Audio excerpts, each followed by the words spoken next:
Bonjour à tous, merci de nous avoir rejoints. Je vous présente aujourd'hui le webinaire sur la gamification en présence de Dominique. Merci Dominique d'avoir accepté de nous accompagner sur ce webinaire. Avec plaisir. Donc Dominique, tu es, si je ne me trompe pas, dans le digital depuis une quinzaine d'années environ. Tu as commencé plutôt côté agence web. Et une agence que tu as revendue à Publicis, c'est là que tu as découvert la gamification, c'est ça? C'est ça, donc j'ai créé une agence en 2001, donc ça fait même plus que 15 ans. D'accord. Et aujourd'hui, elle fait partie du groupe Publicis, donc je l'avais revendu à un groupe qui lui-même s'est fait racheter par Publicis. D'accord. Et donc le digital, mais aussi le digital par le jeu, c'est déjà ce qu'on faisait à l'époque. Et donc ça commence à rentrer. D'accord, très bien. Et ensuite, tu as rejoint une filiale du groupe Interactive Corp, qui est le groupe qui détient notamment Tinder et Mythic, c'est ça? C'est ça. Et puis, à 39 ans, alors la passion de l'entrepreneuriat reprend le dessus. Et tu crées Royal App Force et Pick Me Up, donc, qui sont là tes premières applications de motivation et de gamification de l'activité commerciale. Mm-hmm. Et aujourd'hui, tu revends cette société à un éditeur de CRM et aujourd'hui, tu as créé OPP, qui édite 5 solutions de gamification sur des process métiers bien distincts. C'est ça.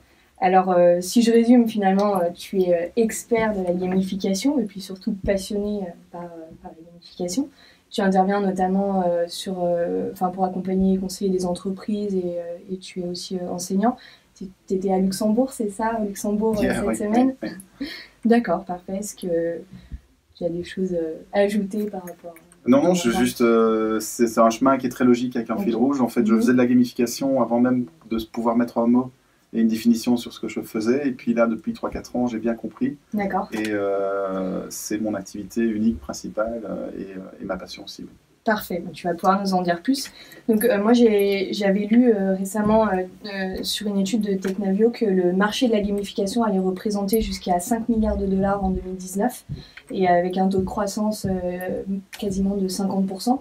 Qu'est-ce que tu penses de ces chiffres Alors oui, j'ai des chiffres qui sont autour de ça aussi sur les études Gartner ou d'autres instituts, mais en fait, il faut voir la gamification de différentes façons. Il y a d'abord les logiciels et les outils de gamification qui, effectivement, sont en train d'exploser et qui portent ce nom-là et qui s'affichent comme tels. Donc, par exemple, dans le CRM, Salesforce a fait l'acquisition d'une start-up aux États-Unis qui s'appelle Level 11, qui fait du CRM gamifié.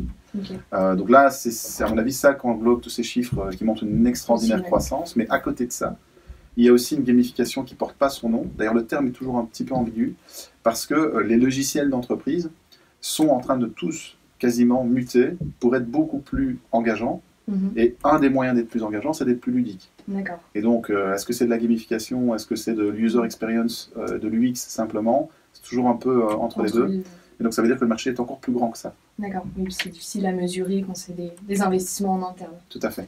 D'accord, alors la gamification, parlons-en. Est-ce que tu peux nous définir en une phrase ce que c'est pour... Oui, alors quand on essaie de résumer, en fait, ça permet d'avoir le vrai mot-clé qui est l'engagement. En fait, la gamification, c'est l'utilisation des techniques de jeu, s'inspirer des techniques de jeu, non pas pour faire des jeux, mais pour essayer de créer un engagement dans un environnement où il est difficile à produire.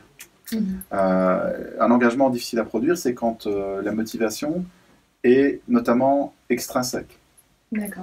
Donc, c'est-à-dire que, par exemple, quand tu fais la file dans un fast-food pour avoir ton Whopper, ou Burger King, on ne va pas le citer, bah, c'est pas parce que tu adores faire la file, c'est parce que tu veux ton Whopper. C'est sûr. Et donc tu es prêt à attendre 20 minutes, tu es prête à attendre 20 minutes pour avoir ton Whopper.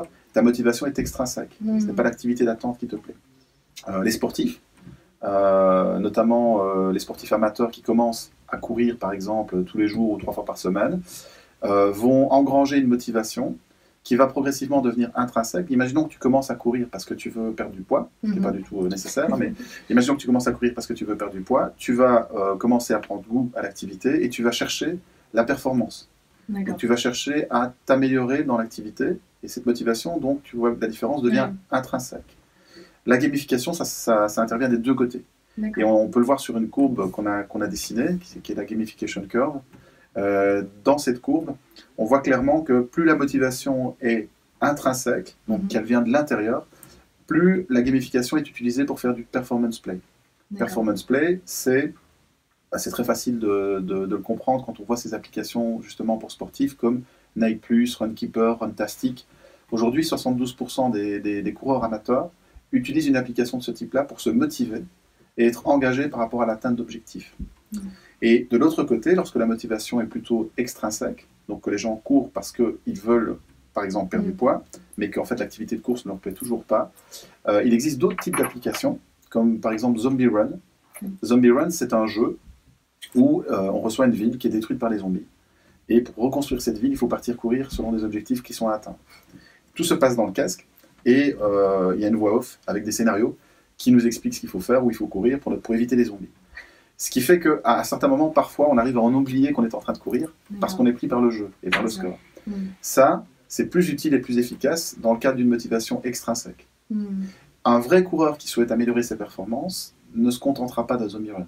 Il voudra plutôt une application de type Runtastic et Runkeeper. Suivre de près sa performance. Et donc, quand on aborde un cas, notamment dans l'animation commerciale, c'est pas mal de commencer par ça et essayer de situer le niveau de motivation de l'équipe. Est-ce que si l'ambiance est complètement pourrie, si personne n'est réellement motivé de manière intrinsèque, s'il ne se passe rien de magique dans l'équipe, c'est difficile d'arriver et de dire les gars, j'ai une super bonne idée, on va faire un jeu. Ça fonctionne moyen. Par contre, dès qu'on est sur cette courbe, on voit le niveau 3, le niveau 4, qui est majoritairement extrinsèque, mais qui contient une dose de volonté de progresser, alors on fait ce qu'on appelle du fun play. On trouve des mécanismes avec beaucoup de storytelling, beaucoup de scénarios, qui permettent d'oublier un peu le quotidien de la vente, mais néanmoins de progresser. C'est le phénomène dans l'animation commerciale, tout ce qui est, c'est la Coupe du Monde, c'est Roland Garros, on en profite pour faire un super habillage. En fait, on fait la même chose, on vend le même produit, on a les mêmes mécaniques, mais on a un scénario qui nous permet de nous changer du quotidien. Voilà. Après, quand on est de l'autre côté de la courbe et qu'on arrive au niveau 5, par exemple, on revient vers du performance play, où apporter trop de ludique et trop d'habillage, notamment du storytelling avec des scénarios un peu fictionnels, n'ajoute pas grand-chose, voire plus rien du tout. Ce qu'il faut faire, c'est avoir des performance trackers, avec des outils qui restent engageants et motivants, mais pas forcément drôles ou fun ou avec un storytelling qui est délirant. D'accord. Donc si je résume, l'essentiel, c'est vraiment d'arriver à identifier auprès des populations commerciales quelle est la nature de leur motivation. C'est pas l'essentiel, c'est-à-dire c'est le point de départ. Donc il y a plusieurs éléments qu'il faut tenir en compte quand on réfléchit à ce qu'on fait comme motivation, comme outil de motivation. Le degré de motivation intrinsèque, extrinsèque, c'est essentiel parce les plus grands malentendus se font là-dessus. En fait. Quand on est du mauvais côté, c'est difficile d'adopter la... Ensuite, dans l'analyse, il y a le parcours du joueur. Le parcours du joueur, c'est quelque chose qui est présent dans quasiment tous les jeux, notamment les jeux vidéo. Il n'y a pas de parcours de joueur dans les jeux créatifs, puisque dans les jeux créatifs, on fait ce qu'on veut, mais la plupart des autres jeux sont des jeux où il y a plusieurs phases qui sont quasiment tout le temps les mêmes. Et ces phases commencent par une phase d'identification. Le joueur s'identifie avant de commencer à jouer. Quand, si tu fais du badminton, par exemple, avec des copines, tu pars le mercredi soir jouer au badminton, quand tu passes par la case vestiaire, tu deviens la joueuse de badminton. Et donc, je parle même d'avatarisation. Tu prends un rôle, en fait. Tu prends un rôle. Et tu te l'accapares et tu t'appropries l'activité avant même d'avoir commencé à la faire. C'est essentiel. Et donc, dans les équipes commerciales, c'est pas mal aussi de réfléchir à ça. Quels sont les rôles? Comment les appelle-t-on? Quel sens leur donne-t-on? Et comment les individualise-t-on pour que chacun puisse vraiment s'approprier un rôle? Parce que justement, les commerciaux de la génération qui arrive, etc., sont baignés de jeux vidéo et de jeux de rôle. Et les jeux de rôle, ça porte tellement bien son nom qu'effectivement, on joue un rôle et on habille ce rôle. Vous avez des jeux comme World of Warcraft, WoW pour les intimes, qui est un jeu morgue, multi-massive online role-playing game, où les personnages et les avatars sont de plus en plus complexes pour permettre une appropriation parfaite. Ça, c'est la première phase du parcours du joueur. Ensuite, on a ce qu'on appelle le onboarding. Et le onboarding, dans les jeux, c'est essentiel, puisque la différence majeure entre le jeu, le gaming et la gamification, c'est que le jeu est volontaire. Les gens jouent à des jeux sans que personne ne les y oblige. Les joueurs achètent des jeux à 70-80 € pour jouer sur leur PlayStation, personne ne les oblige à jouer. Donc c'est bien qu'il y a quelque chose de volontaire dans l'activité. Gamification en entreprise, ça sous-entend toujours qu'il y a un côté pas forcément très volontaire. Et donc, la phase de onboarding, c'est pouvoir rentrer dans une application qui nous est imposée, par exemple un CRM, et arriver à un niveau d'envie qui permet de maîtriser cet outil un jour ou l'autre, mais de faire l'effort qu'il faut pour y arriver. Et ça, c'est le onboarding. Ce n'est pas encore tout à fait l'apprentissage, c'est plutôt la découverte. Si vous commencez à jouer, je sais pas moi, au golf, vous arrivez sur le parcours de golf, vous êtes accueilli par le professeur de golf, vous découvrez un univers que vous ne connaissez pas, des mots que vous ne connaissez pas, vous prenez le club dans votre main pour la première fois. Tout ça, c'est l'onboarding. Ce n'est pas encore l'apprentissage du golf. Par contre, c'est ce qui vous décide à prendre 10 heures de cours, 20 heures de cours pour y aller. Parce que vous dites, ah ben ça pourrait me plaire. Et là, on arrive à la phase que les Américains appellent le scaffolding, donc l'échafaudage, où on est vraiment dans la phase de progression dans la compétence. Donc, à l'échelle commerciale, c'est je débarque dans une équipe commerciale que je ne connais pas, dans une nouvelle entreprise, c'est un nouveau job. Parfois, je vais tout droit dans les objectifs alors qu'on n'a pas passé, on ne m'a pas identifié. Je n'ai pas eu ma phase d'identification. Qui suis-je? Quel niveau? Comment puis-je m'habiller d'un personnage dans l'équipe? Ensuite, on a le onboarding. Et ensuite seulement, on a le scaffolding et la phase vraiment d'apprentissage qui permet de nous d'atteindre le niveau ultime qui est le niveau de maîtrise. Et une maîtrise dans le jeu, ce n'est pas devenir le meilleur joueur, par exemple de golf dans mes exemples de tout à l'heure. Non, la maîtrise dans le jeu, c'est atteindre un palier qui permet d'arrêter d'apprendre parce qu'on prend suffisamment de plaisir, on a suffisamment de confort sur ce palier pour pouvoir s'y attarder un peu, jusqu'à ce que l'envie de progresser revienne. D'accord. Voilà. Et puis alors après, le jeu se termine, mais ça c'est dans le jeu. D'accord. Et en fait, on a tendance à penser que le jeu, c'est lié à l'imaginaire, à l'improvisation, mais là, à t'entendre en parler, on a l'impression que les choses sont quand même très cadrées, qu'elles répondent à des règles très précises, voire scientifiques. Qu'est-ce que tu peux nous en dire? Enfin, quelle est ta position par rapport à ça?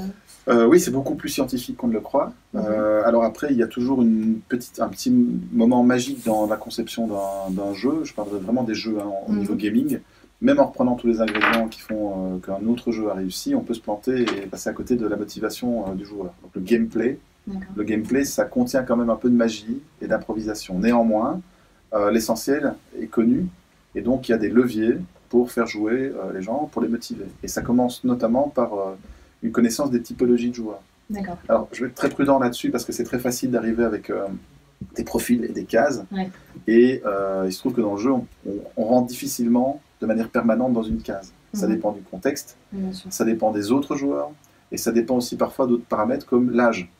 On est par exemple beaucoup plus créatif et attiré par des jeux de création et d'exploration quand on est petit, quand on est enfant, quand on est adulte. On aime plus jouer à des jeux qui nous mettent sur des rails. Ce ne sont pas les mêmes leviers. Et ce ne sont pas les mêmes leviers. Mais donc par rapport à ces typologies de joueurs, c'est néanmoins très intéressant de s'y attarder, puisqu'il y a beaucoup d'études. Il y a notamment un test qui s'appelle le test de Bartle, Richard Bartle, qui a analysé des dizaines de milliers de joueurs et qui a permis d'identifier 4 grandes familles de joueurs. Quand je parle de typologie, moi ce qui m'intéresse surtout, c'est de comprendre comment les gens veulent scorer une performance. Et dans ces 4 grandes familles, vous avez ce qu'on appelle les fighters, qui sont des personnes qui sont attirées par le fait de surpasser les autres et qui veulent le voir. Et donc, elles veulent des classements. C'est souvent le cas des profils de commerciaux. C'est quelque chose qui est souvent présent dans les profils de commerciaux, pas chez tout le monde, et pas toujours de manière hyper dominante, ça dépend. Mais effectivement, en tout cas, c'est suffisamment présent pour qu'on ne puisse pas vraiment complètement en faire abstraction, comme je l'entends parfois chez certains clients. La deuxième famille est plus importante peut-être parce que c'est la famille des achievers. Elle est beaucoup plus fréquente. Et tous les bons commerciaux sont à la fois des fighters, à différents degrés, mais ils sont surtout des achievers. C'est-à-dire qu'ils veulent accomplir des choses et ils ont besoin de connaître leur parcours de progression. Et donc, connaître son parcours de progression, je reviens sur ce que je donnais comme exemple tout à l'heure avec les applications pour les coureurs. Quand vous êtes dans Nike Plus ou Runtastic, vous avez des objectifs à atteindre. Vous voyez en temps réel votre rapprochement par rapport à ces objectifs. Et comme parfois les objectifs que vous vous êtes fixés sont trop ambitieux, toutes ces applications ont bien compris qu'il fallait découper ça en niveaux. Sur Nike, ce sont des couleurs. Donc vous êtes bleu jusqu'à ce que vous couriez 50 km, puis vert, enfin c'est le contraire, vert puis bleu. Et si vous fixez l'objectif d'être jaune, il faut courir 1000 km, c'est peu. Mais le fait qu'il y ait un objectif intermédiaire avec un niveau intermédiaire vous aide à rester motivé dans ce parcours. Ça, les achievers, les accomplisseurs, adorent. Et c'est comme ça qu'ils fonctionnent. Et c'est une perle, c'est super amusant de manager les achievers, parce qu'en fait, ils cherchent des objectifs. Et parfois, ils sont très très frustrés parce que vous ne leur donnez pas une vision très claire de leur parcours de progression. Oui, ils sont eux-mêmes demandeurs d'objectifs et de visualiser les différents paliers ça se repère très vite. Et moi, qui ai la chance de côtoyer pas mal d'équipes commerciales, souvent, le problème est très simple, en fait, c'est qu'on ne gère pas ce problème d'achievement.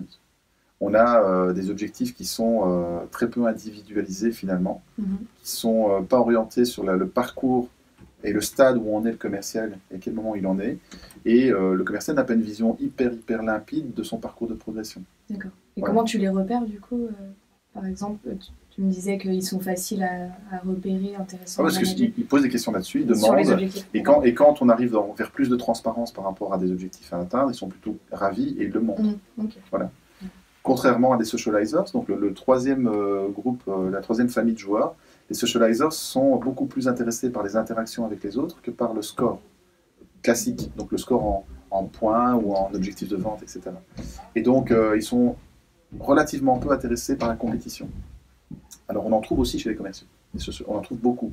Et on en trouve peut-être un peu plus dans les commerciaux en cycle long, en cycle court. Néanmoins, c'est un profil qui reste très intéressant, mais qui va beaucoup plus fonctionner par groupe, par clan, par guilde.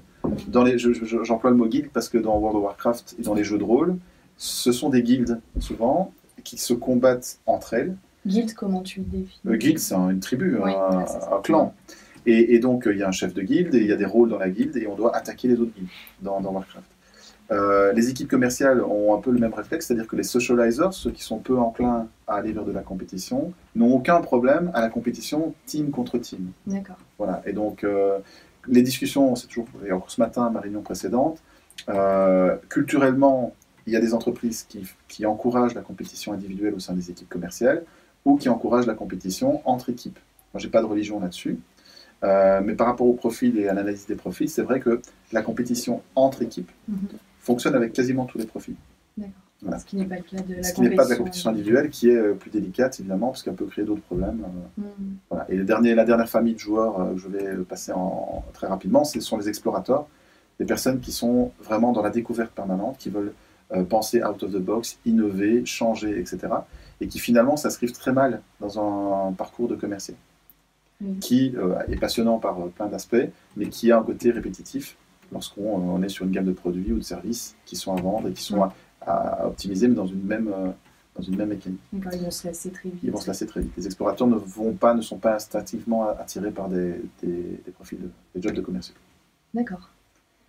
Et donc la gamification, j'imagine qu'il y a certains contextes en entreprise notamment où c'est moins bien accepté.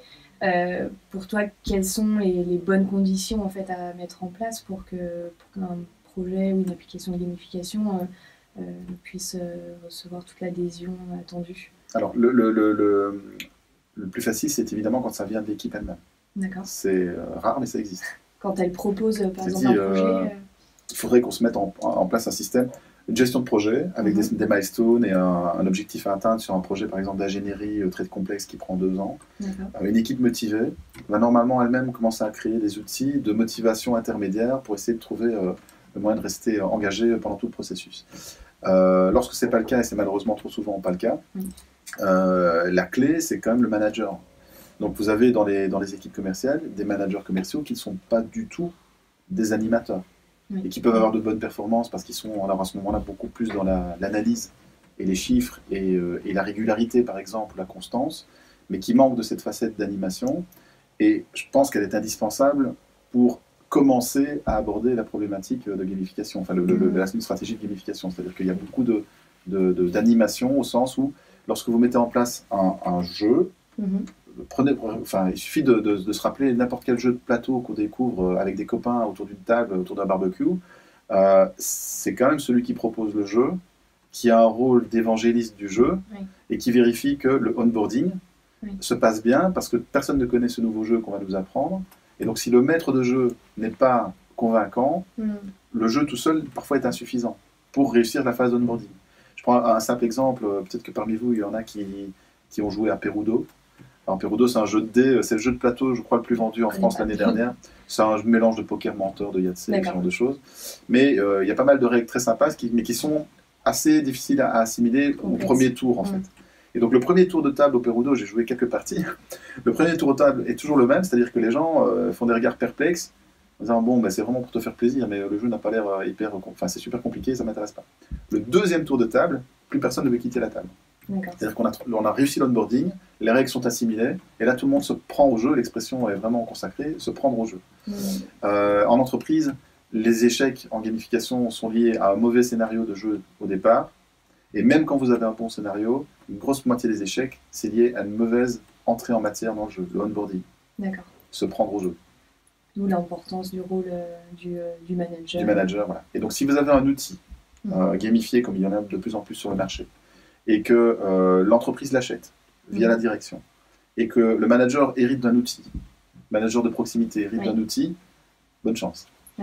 Il faut absolument impliquer le management de proximité très tôt, avant de lâcher n'importe quel outil dans des équipes commerciales de terrain. D'accord. Et donc, comment l'impliquer pour toi avec des applications comme celles qu'on développe, il y a un run test avec les managers entre eux, par exemple, avant de déployer sur des équipes. Oui, tout à fait.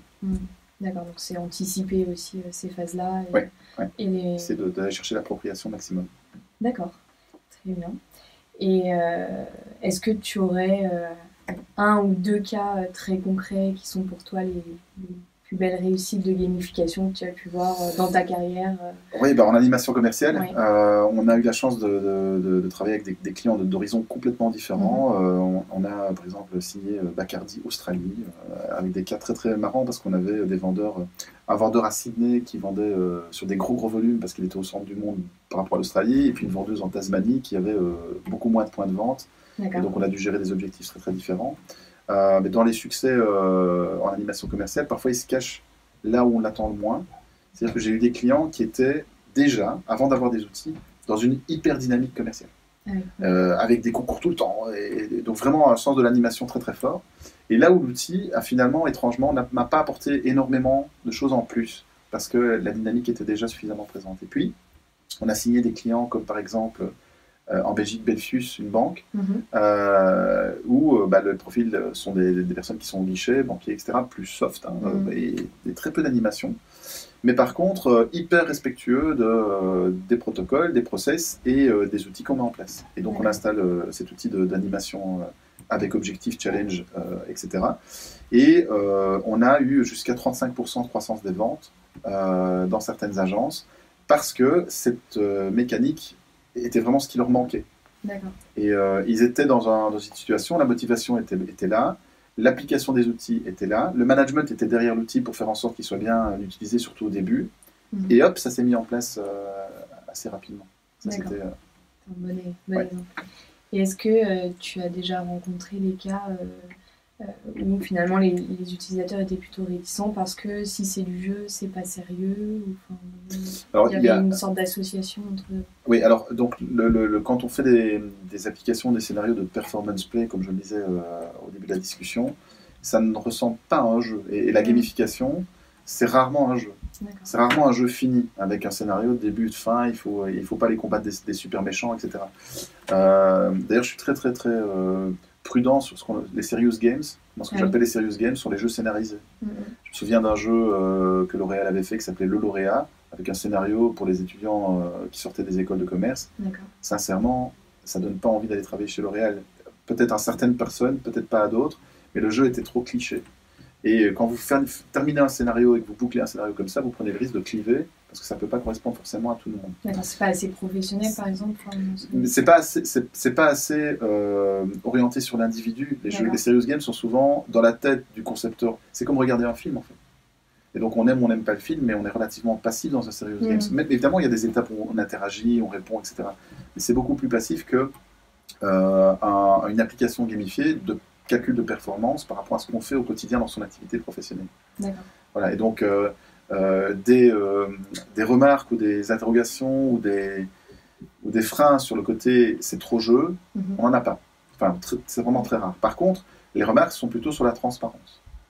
Un jeu vidéo ou un jeu de plateau vous donne des objectifs clairs, vous donne un score en permanence, vous donne un feedback direct, vous jouez au Trivial Poursuite, vous répondez bien à la question, camembert, vous répétez mal la question. Voilà. Et vous avez le porte-camembert sur le plateau qui vous dit à tout moment le nombre de camemberts qui sont présents. Oui. Dans la vie réelle, on n'a pas cette chance-là. Et pourtant, on aimerait souvent l'avoir, c'est-à-dire savoir où on en est. Avoir des repères. Voilà. Et ça, c'est la chance des équipes commerciales, c'est que c'est quand même le job où c'est le plus facile d'objectiver un parcours de progression. Effectivement. Et alors, si je rebondis sur le job de commercial, donc l'organisation commerciale, donc pour toi, à quoi ressemblera l'organisation commerciale du futur? C'est lié. Donc, je pense que d'abord, le data prend vraiment toute sa puissance pour l'instant. Donc, l'essor des CRM ne fait que commencer, je pense. Oui. Les CRM sont encore à des années-lumière de ce qu'ils doivent être au niveau convivialité, facilité, parce que pour l'instant, les CRM sont plutôt pas trop appréciés par les commerciaux. Pas toujours. Qui voient un outil d'administration supplémentaire, de saisie de données, c'est lourd, ou de flicage. Enfin, on ne voit pas toujours l'utilité. On ne voit pas toujours l'utilité, alors que le management, lui, a bien compris qu'il avait besoin de toutes ces données pour pouvoir prendre des décisions et adapter les stratégies commerciales. Donc je pense que les CRM vont évoluer et que le data va devenir vraiment beaucoup plus riche, accessible à tout moment, etc., pour les équipes commerciaux, qui vont donc, c'est le deuxième point, avoir des outils qui seront des compagnons de vente. Aujourd'hui, ils ont 90% de l'autonomie sur le parcours de vente, c'est quand même eux, et ils ont un CRM pour saisir les données, voir ce qui se passe et analyser souvent a posteriori par rapport à des visites. Demain, ça va s'équilibrer. Je pense que les outils vont faire beaucoup plus, vont prendre une partie du job qui peut être automatisée du commercial, pour que le commercial garde uniquement la partie vraiment hyper relationnelle. Dans un premier temps, parce que dans le futur, peut-être que ça sera même plus nécessaire, mais ça c'est un autre débat et je l'ai eu des dizaines de fois, mais en tout cas dans les 5 ans qui viennent, c'est d'abord ça. Et alors, le troisième point, c'est que pour que les données et la performance du commercial fassent bon ménage, je pense que la gamification est un formidable outil. C'est-à-dire que si les interfaces et les interactions entre data et commercial peuvent être beaucoup plus engageantes et ludiques, ça se passera d'autant mieux. D'accord. On est confiant sur la suite alors. Et alors Dominique, tu m'as laissé entendre tout à l'heure que tu avais un petit cadeau pour les personnes qui s'étaient inscrites au webinaire. Est-ce que tu peux m'en dire plus? C'est un tout petit cadeau, mais je t'ai proposé de rédiger, parce que sur base des expériences, et un petit livre blanc sur 10 ou 15 exemples de mécaniques de jeu appliquées au quotidien dans des équipes commerciales. D'accord. Donc on va le rédiger ensemble. On va regarder ça, oui. On pourra l'envoyer à tous les participants. Oui. D'accord, donc 15 exemples concrets de... Allez, 12. 12, c'est déjà pas mal. Merci beaucoup Dominique pour tous ces éléments et puis effectivement on enverra ce contenu aux participants. Merci à vous pour votre participation, votre écoute et puis je vous donne rendez-vous donc le 28 février avec le webinaire de Eric Struck qui sera animé sur le sujet de la vente multicanal. Merci beaucoup. Merci.